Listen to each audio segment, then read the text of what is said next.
প্রথম সাক্ষী হিসাবে সাক্ষ্য প্রদান করেছে এবং তার পিতার সাক্ষ্য প্রদানের মাধ্যমে আবু সাঈদের মামলার সাক্ষ্য গ্রহণ শুরু হয়। তিনি ট্রাইব্যুনালে আবু সাঈদের শিক্ষা জীবন তুলে ধরেছেন, তার অভাব অনটনের সংসারের গল্প তুলে ধরেছেন, কীভাবে আবু সাঈদ নিজের টিউশনি করে লেখাপড়ার খরচ চালাতেন সেটি তুলে ধরেছেন। এবং 16ই জুলাই 2024 সালে আবু সাঈদকে কীভাবে নির্মমভাবে গুলি করে হত্যা করা হয় সেই ঘটনার বর্ণনা উনি দিয়েছেন। কীভাবে উনি ওনার ছেলের লাশ মুছে পেলেন, কবরস্থ করলেন সেই গল্প উনি বলেছেন। তিনি আরও বলেছেন যে তার পিতার স্বপ্ন ছিল যে আবু সাঈদ একদিন বড় হবে, সংসারের হাল ধরবে, সেই স্বপ্ন উনি দেখেছিলেন এবং একদিন চাকরি করে সংসারের দায়িত্ব বহন করবে। কিন্তু আসামিরা নির্মমভাবে তার ছেলেকে হত্যা করে তাই স্বপ্ন ভঙ্গ করেছেন, স্বপ্ন পূরণ করতে পারেননি।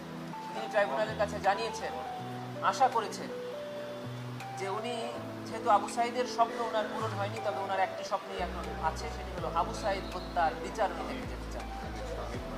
উনি ট্রাইব্যুনালের সামনে বলেছেন যে ওনার জীবদ্দশায় যেহেতু আবু সাঈদ বড় হবে, প্রতিষ্ঠিত হবে, চাকুরি করবে, এটা উনি দেখতে পারেননি, তবে উনি ওনার জীবদ্দশায় দেখতে চান যে আবু সাঈদ হত্যার বিচার হয়েছে, আসামিদের দৃষ্টান্তমূলক শাস্তি হয়েছে, এটি উনি দেখে যেতে চান মর্মে ট্রাইব্যুনালে ওনার আবেগ, ওনার আশা জানিয়েছেন। এবং এই জবানবন্দি প্রদানকালে উনি বারবার আবেগ আপ্লুত হয়ে কান্নায় ভেঙে পড়েছেন ডকে।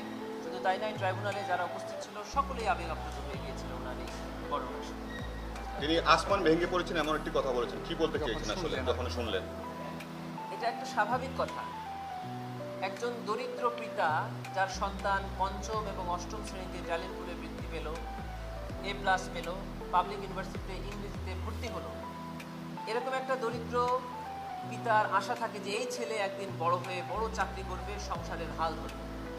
সেরকম একটা পিতার যখন শোনে যে তার এই সন্তানের ট্যাক্সের টাকায় দেওয়া পুলিশ গুলি করে, আইন শৃঙ্খলা বাহিনীর সদস্য গুলি করে তার সন্তানকে দিনে দুপুরে হত্যা করেছে এবং সেগুলো টিভিতে লাইভে শুধু বাংলাদেশ নয় গোটা দুনিয়া দেখেছে, তখন তার পিতার মাথায় আকাশ ভেঙে পড়াটাই স্বাভাবিক। এটাই উনি বলেছেন। শুধু তাই না, আপনারা জানেন যে একটা পিতার কাছে সন্তানের লাশের চেয়ে ভারী বস্তু আর হতে পারে না, এটা আমরা জানি সবাই। সে কারণেই উনার পিতা এটা বলেছেন যে যখন উনি শুনেছেন যে তার সন্তানকে গুলি করে প্রকাশ্য দিবালোকে হত্যা করা হয়েছে, তখন ওনার মাথায় আকাশ ভেঙে পড়েছে।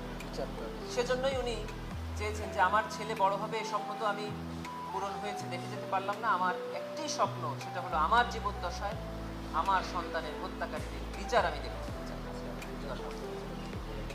আবু সাঈদের মামলায় আরও সাক্ষ্য উপস্থাপন এখন চলছে। আমরা আশা করছি যে